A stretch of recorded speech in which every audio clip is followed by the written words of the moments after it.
Money. We handle it every day, but how many of us actually understand it? You see, money is one of the most powerful forces shaping our lives.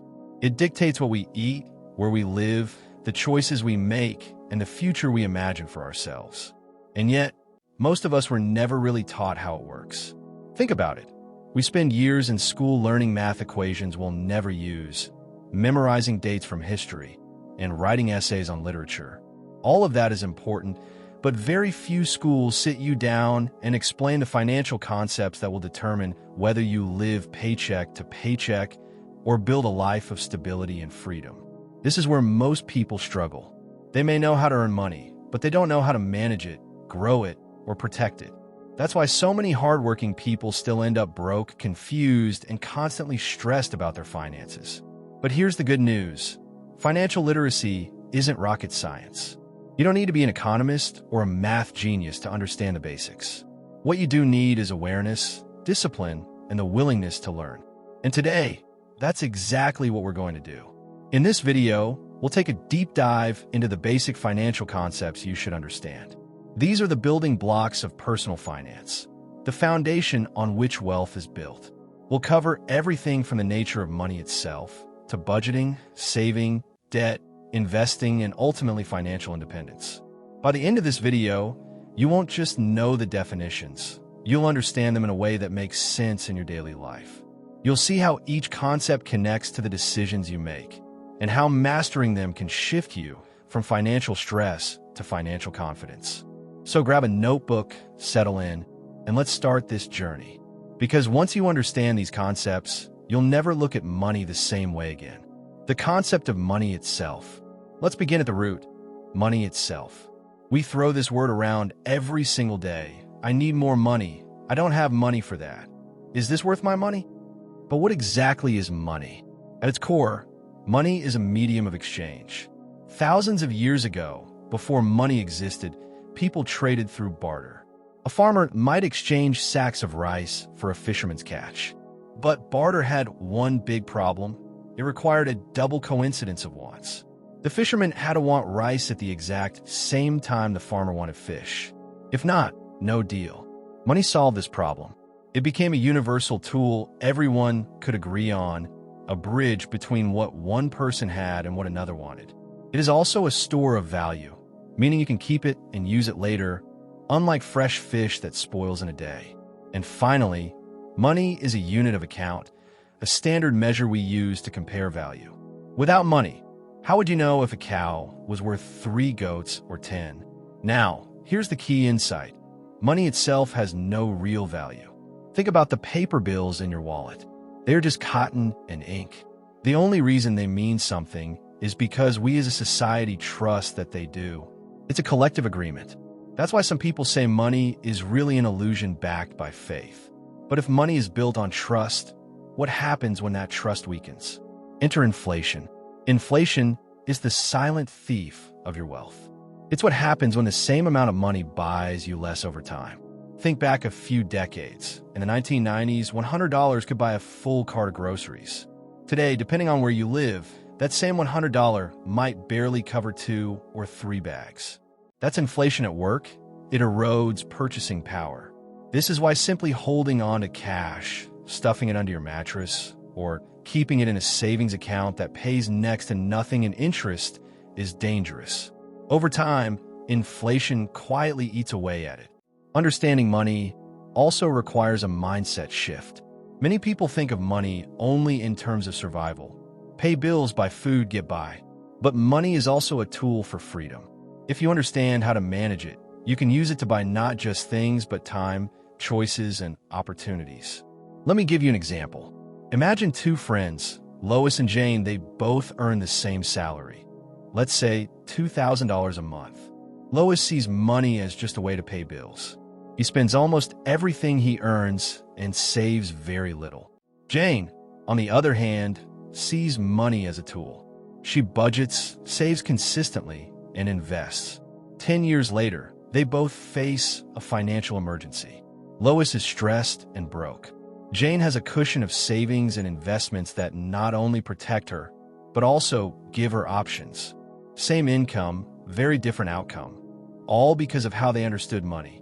So before we talk about budgeting, saving, or investing, we must understand this. Money is not just paper or coins. It is trust, it is value, and above all, it is a tool.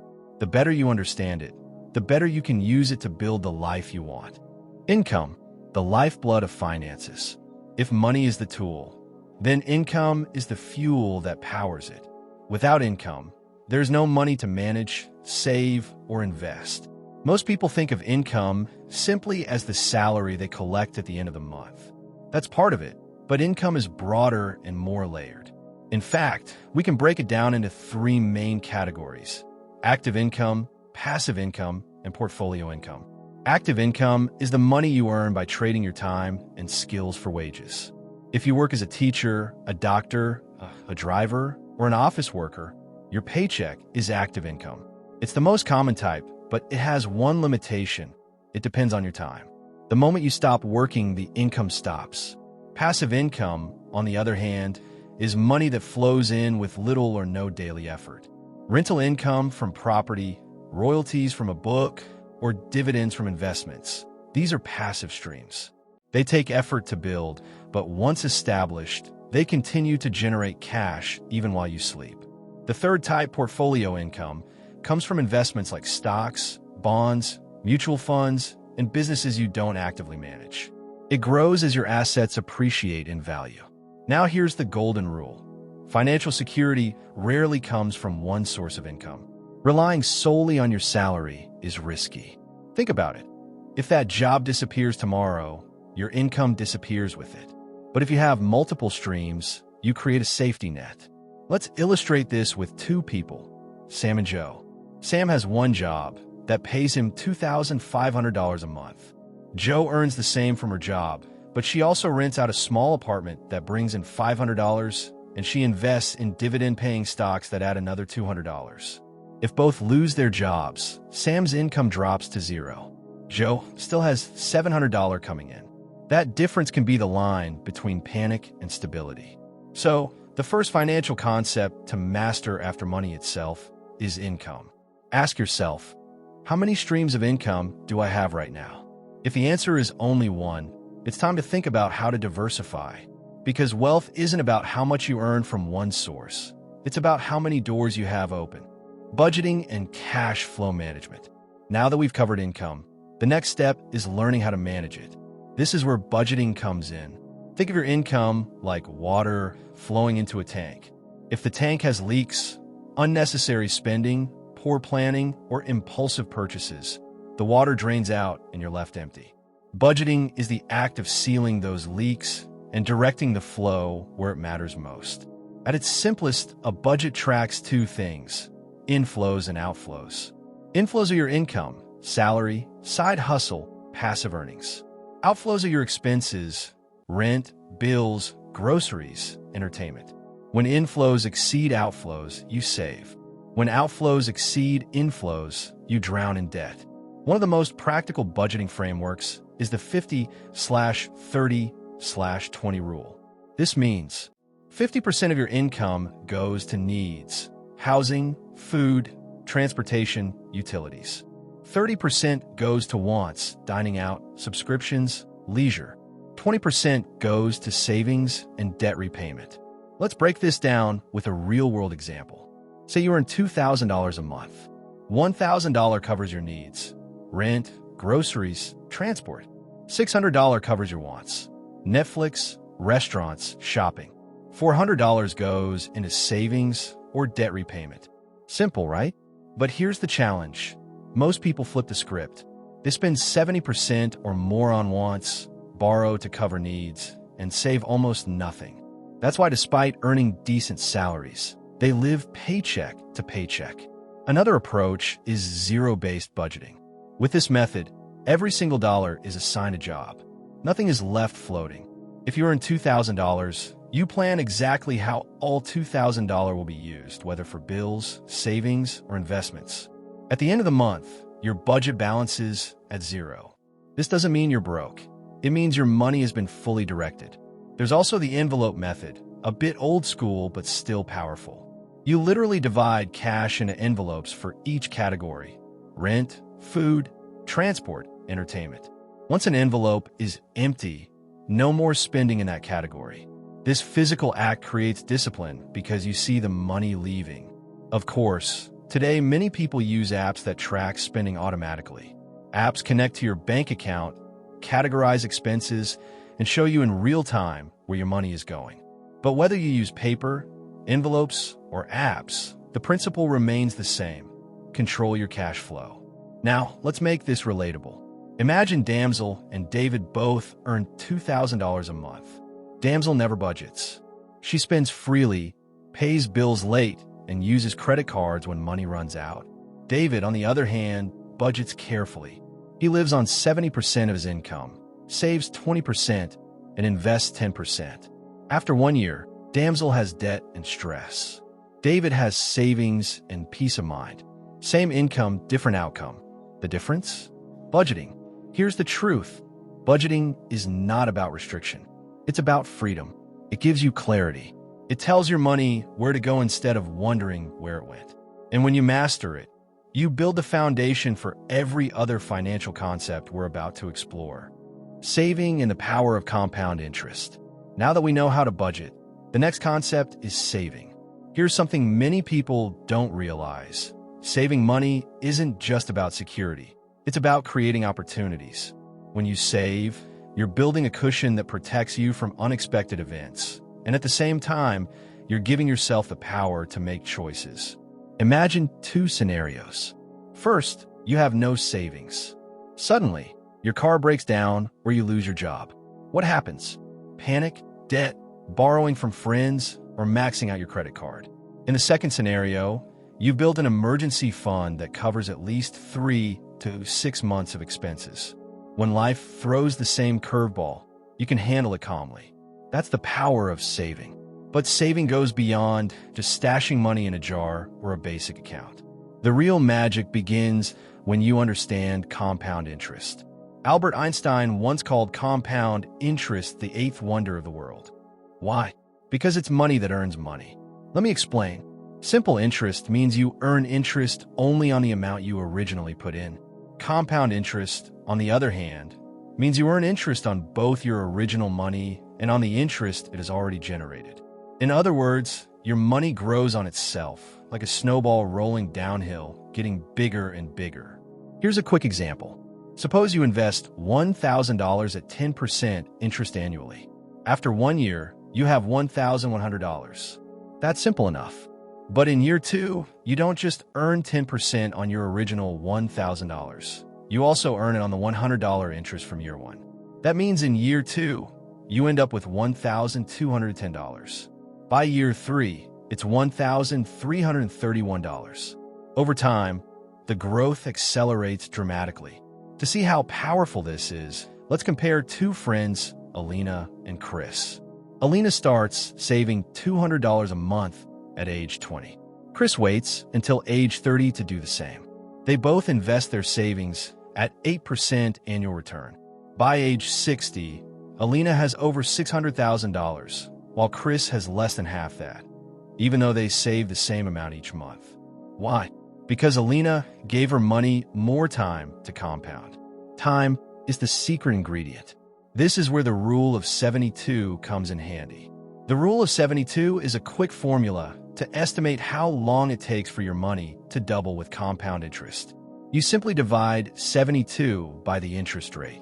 For example, at 8% interest, your money doubles in about 9 years. 72 divided by 8 is equal to 9. So saving isn't just about setting money aside. It's about planting seeds that grow into a forest over time. The earlier you start, the less you have to save later. And this is why financial experts always say, pay yourself first. Before you spend on wants, before you upgrade your phone, before you splurge on that trip, make sure you set aside money for savings and investments.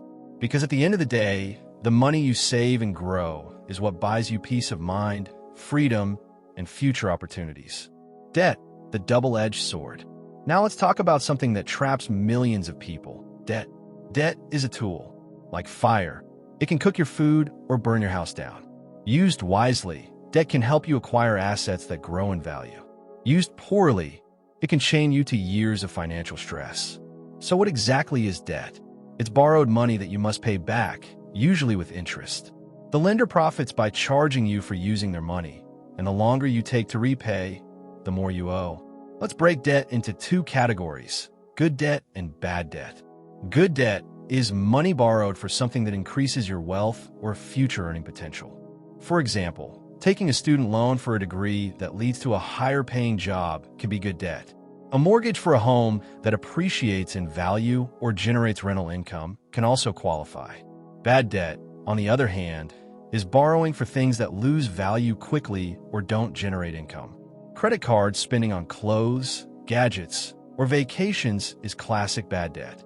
The moment you swipe that card, the item loses value while the debt grows with interest. Here's the trap: interest rates. Let's say you have $1,000 in credit card debt at a 20% annual interest rate. If you only make the minimum payment each month, say $25, it will take you more than 5 years to clear that debt, and you'll pay over $600 in interest on top of the $1,000 you borrowed. That's more than half the original debt added, just in fees. Debt also carries a hidden cost. It robs your future. Every dollar you spend paying interest is a dollar that could have been invested or saved for your future goals. Now, how do you get out of debt once you're in it? Two common strategies are the snowball method and the avalanche method. The snowball method focuses on paying off the smallest debt first, regardless of interest rate. Once that debt is cleared, you roll the payment into the next smallest debt, and so on. It gives quick wins that build motivation. The avalanche method, on the other hand, targets the debt with the highest interest rate first. This saves you the most money in the long run. It may take longer to feel progress, but mathematically, it's the most efficient. Which method is better? The truth is, the best method is the one you stick with. What matters most is consistency. Let's illustrate. Imagine someone owes $10,000 split across 4 debts. $500 on a store card at 25% interest. $1,500 on a credit card at 18%. $3,000 on a car loan at 10%. $5,000 on a student loan at 5%. Using the snowball, they clear the $500 store card first, then move to the $1,500 card, and so on. Using the avalanche, they'd attack the 25% store card first, then the 18% credit card, then the 10% car loan. Both strategies eventually lead to freedom, but the key is discipline and not creating new debt along the way. Remember this: debt is not just numbers on paper. It's stress, sleepless nights, and lost opportunities. But when you face it, tackle it systematically, and make a commitment not to return a bad debt. You take back control of your financial life. Risk and return. Every financial decision you make involves a balance between risk and return. Risk is the possibility that you could lose money. Return is the potential reward you gain for taking that risk. Generally, the higher the risk, the higher the possible return. But the reverse is also true. The lower the risk, the lower the reward. Let's take a simple example. If you put your money into a savings account, your risk is extremely low. Banks rarely collapse, and even when they do, deposits are usually insured. But your return is also low, maybe 1% or 2% annually, often less than inflation. In other words, you're safe, but your money barely grows. On the other end of the spectrum, consider investing in a new tech startup. The potential return could be massive if the company succeeds, but the risk of losing everything is also very real. Most financial success comes from finding a balance. You don't want to gamble everything on high-risk investments, but you also don't want to keep all your money in safe places where inflation slowly erodes it. That's where diversification comes in, spreading your money across different assets to reduce overall risk. Think of it like farming. If you plant only one crop and pests destroy it, you lose everything. But if you plant a variety, even if one fails, the others survive. Diversification is financial farming. Here's a common mistake people make: confusing speculation with investment. Buying lottery tickets or chasing hot stocks based on rumors is speculation, not investment. Real investing involves calculated risk, research, and long-term vision. So when you think about your finances, always ask yourself, What level of risk am I comfortable with? And what return do I realistically expect? Because understanding this balance is what prevents fear from holding you back and greed from leading you astray. Assets versus liabilities.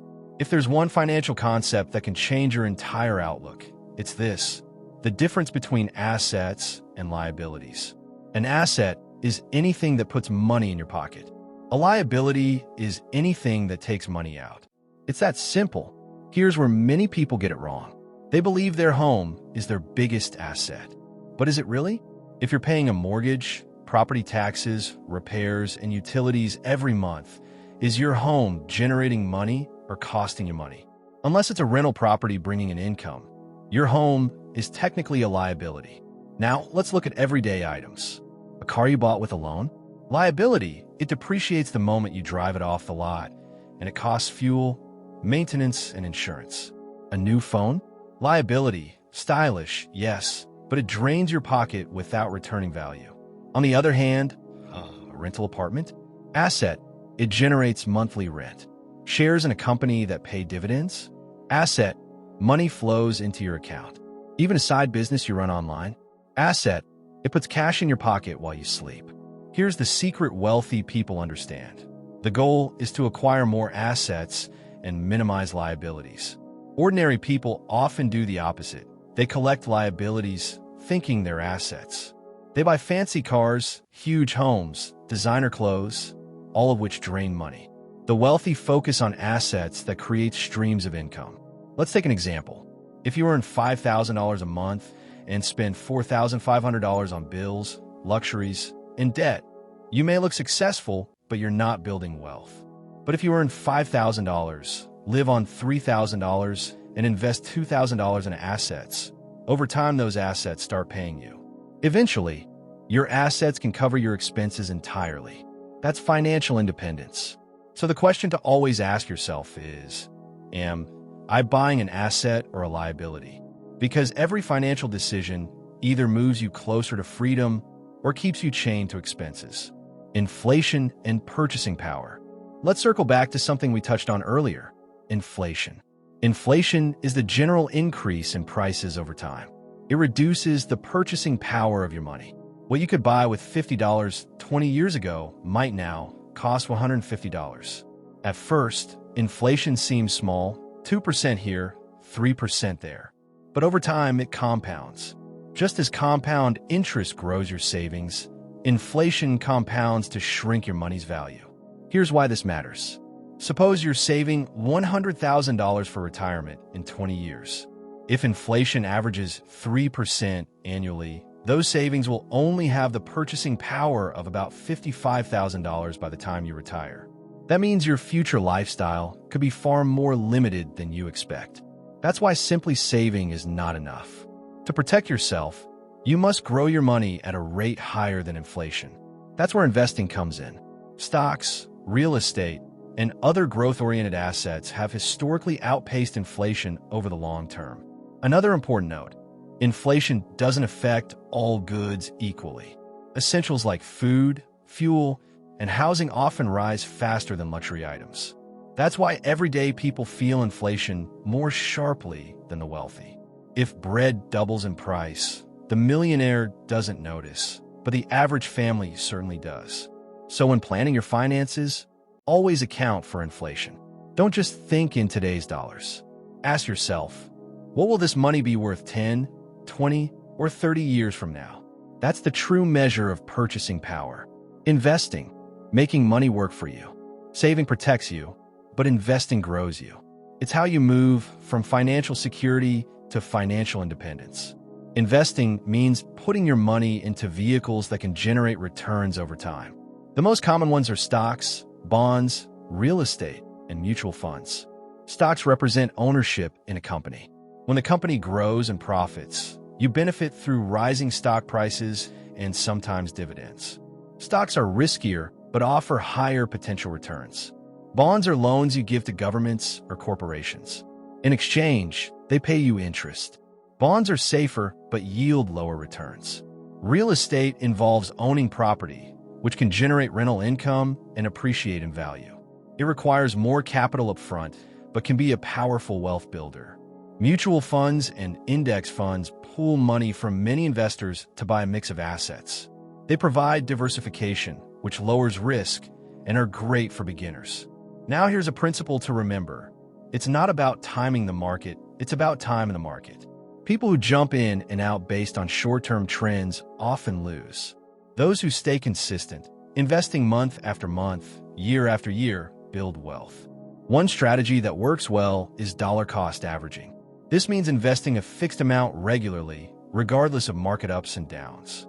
Sometimes you buy when prices are high, sometimes when low, but over time, you average out and reduce the risk of bad timing. Let me give you an example. If you invested just $10 a day, about the cost of a meal, into the stock market over 30 years, with an average return of 8%, you'd have over $400,000. Small amounts, consistently invested, become large fortunes over time. The most important part of investing is to start. Too many people delay, waiting for the perfect time. But the truth is, the perfect time is yesterday. The second best time is today. Financial independence and wealth building. All of these concepts lead to one ultimate goal: financial independence. Financial independence doesn't mean being a billionaire. It doesn't even necessarily mean quitting your job. It means having enough assets and passive income to cover your needs without relying on a paycheck. It's the point where money stops being your master and becomes your servant.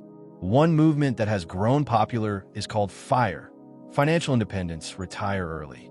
People in the FIRE community live frugally, save aggressively, and invest heavily with the goal of retiring decades earlier than usual. While not everyone may want to retire at 35, the principles of FIRE teach us that independence is possible when we prioritize savings and investments over unnecessary consumption.